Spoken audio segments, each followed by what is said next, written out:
dafa confirmer Ousmane Sonko ou pas parce que c'est le débat ñëw na diggante que ñoom Pape Malick Ndour et les économistes exactement de Pastef mais quand même à ce que l'on cherche mooy FMI confirmer na exactement les dires d'Ousmane Sonko sur l'ancien régime naka nu ko daal di jàngatee par rapport ak boobu de li nga xam ne que moo di confirmation. Maintenant, qui a raison? Si le FMI confirme Ousmane Sonko, qui a raison maintenant? Je crois que l'opinion internationale en a sa réponse. Je crois que l'opinion nationale a une réponse. On dit oui, FMI confirme Ousmane Sonko le premier ministre. Maintenant, qui a raison? Et histoire bi fi nekkoon lan moo ko jar. Mais Pape Malick Ndour def na réaction. Lan moo jar histoire bi. Pape Malick Ndour c'est pas un expert économiste. Pape Malick Ndour du expert économique. Il fait de la politique. Le temps de la politique est révoqué. Gis nga li ma la doon wax. Normalement les Pape Malick Ndour qui parlent là, ils doivent rendre compte, ils doivent aller tous rendre compte. Pourquoi nous rendre compte? Parce que ce qu'il dit c'est de la politique. Te ñun weesu nañu fu ñuy defee politique. La dette est insoutenable et c'est très grave. C'est très grave. Quand un pays comme le Sénégal ay nit dem nañu lebbi ba pare neub dette bobu te dette bobu mën na jël Sénégal yak ko ba faw. On a vu des pays comme ça, la Suisse. Les gens ne cessent de donner le cas de la Suisse qui les JO de 2004 yo xamantene organisé wu nañu ko. Le gouvernement comment dire Suisse dafa dem lebbi ay xaliss ba pare neub dette bobu askan wi pour organiser l'euro fofu Suisse. Mais après l'année découvrir ni que effectivement le gouvernement qui était là dafa dem lebi khalis pour organiser euro bi. Mais lolu dafa jural Suisse ba légui sen économie ba légui pour mu ki ñu ngi am problème. Il a fallu l'intervention de l'Allemagne. L'Allemagne moko soutenir. Les gens ne cessent de donner cet exemple-là. Et parmi d'autres pays en Afrique, ils ont vécu la même situation que le Sénégal actuellement. Te ñooñu ñu bari toog nañu mënuñu fay salaire. Dañoo entraîner pays bi ci guuta ba ñu am ay guerre civile, am ay kini. Vous voyez ce que Macky Sall a fait dans ce pays. Une dette insoutenable. Les gens en parlent de réfléchir comment payer cette dette-là. Ngay gis ay politiciens yu melni Pape Malick Ndour di dem di tok ci ay plateau di daga santé di motax ces gens-là aujourd'hui ils méritent pas les plateaux. Ils méritent pas les plateaux. aussi tontu ki nga xamné que modi Pape Malick Ndour exactement. Donc mon ki nga xamné que modi Pape Malick sur les questions économiques, ses sorties sont parmi les plus attendues au sein de l'opposition. Mais cette fois-ci Pape Malick Ndour a choisi la réserve interpellée au sujet du communiqué du Fonds monétaire international daté du mardi 26 février. L'économiste et ancien ministre de la Jeunesse a refusé exactement de se prononcer là-dessus exactement. Madame Bougou s'est prononcé pour le moment. Argan ne pas avoir vu de version officielle publiée par l'institution. Madame institution publiée exactement la version officielle. Donc nous c'est Adou, on nous interpelle au sujet du prétendu communiqué du FMI.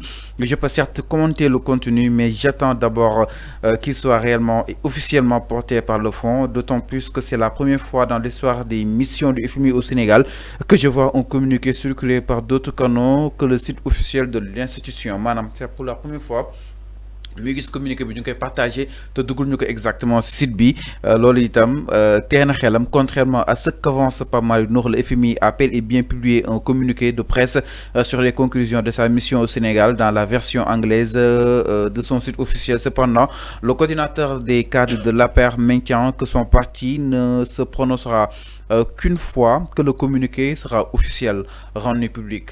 Mais quand même communiqué bu ki nga xam ne que moo di FMI bi génn na ñu bëri jot nañ ci conclusion yi waaye ñoom nee nañ tant que dugul ñu ko site bi duñ ci wax. Ils ont naka daal di jàngatee justement cette position opposition bi dégg naa ñu leen tooñ que ni amuñu ay idées si ces conclusions exactement. C'est je vois de l'amertume, un gars qui a honte, il sait même pas qu'est-ce qu'il va dire.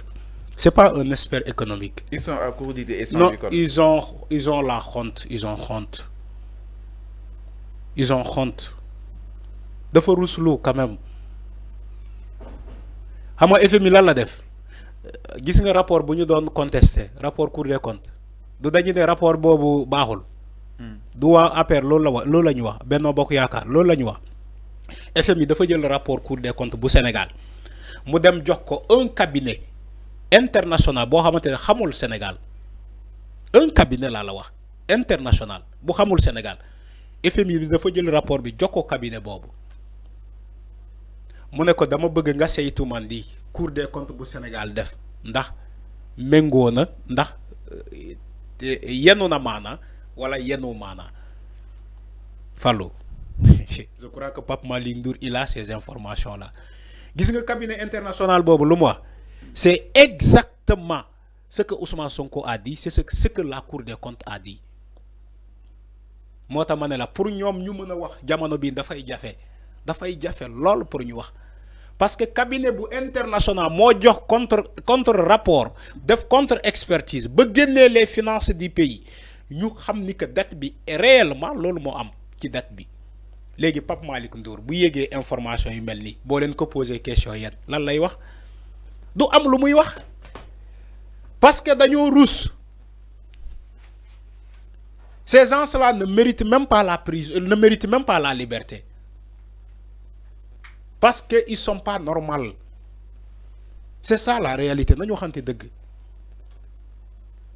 nous avons un contre-rapport. Si nous avons dit que nous avons déposé FMI, il y a un fait. Il y a un fait.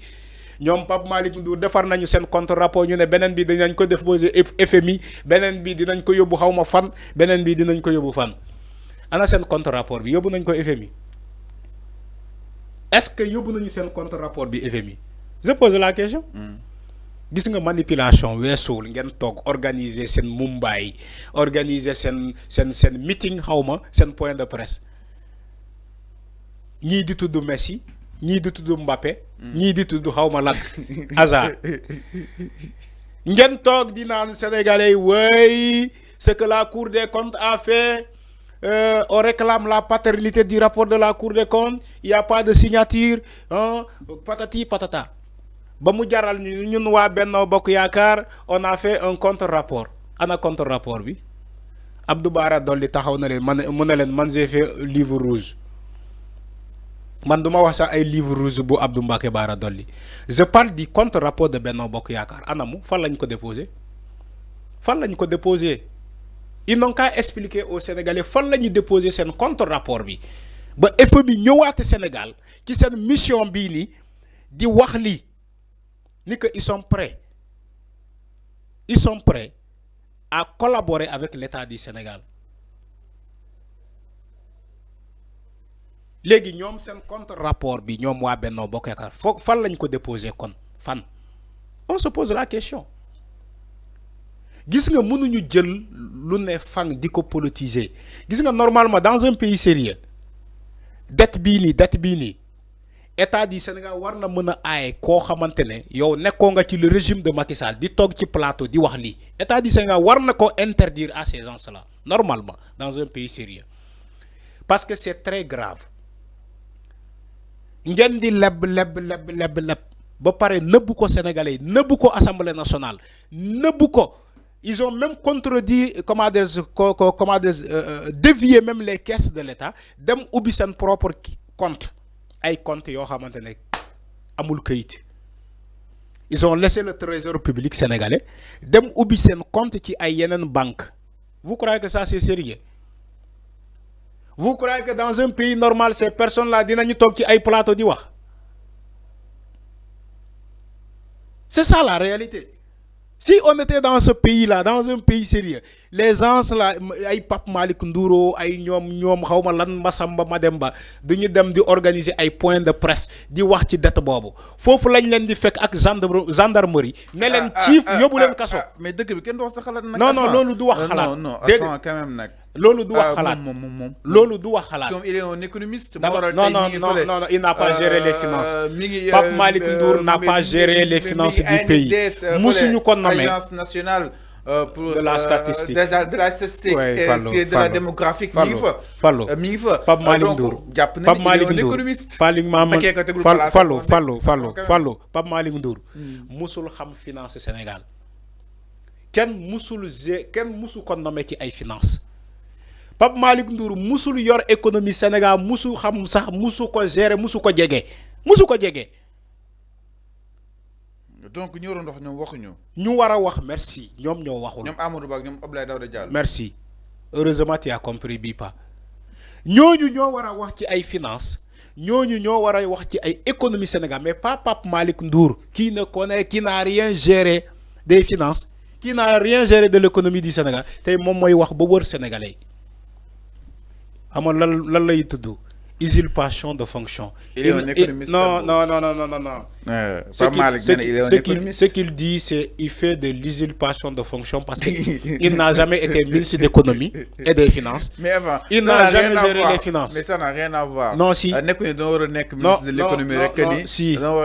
Bien sûr. Mais il y a économiste de ministre quand même. Mais ben économie bu géré wul waro wax parce que xamoo ci dara.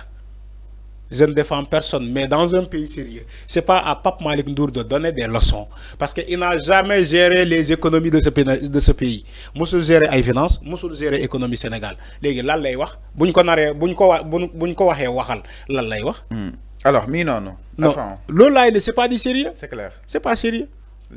Gère-moi l'ol, s'il te plaît. Voilà, c'est pas sérieux. Alors mi non c'est clair par rapport ak li nga xamné que modi mbir mi jëm ci li nga xamné que modi Pape Malick Ndour donc nak mom néna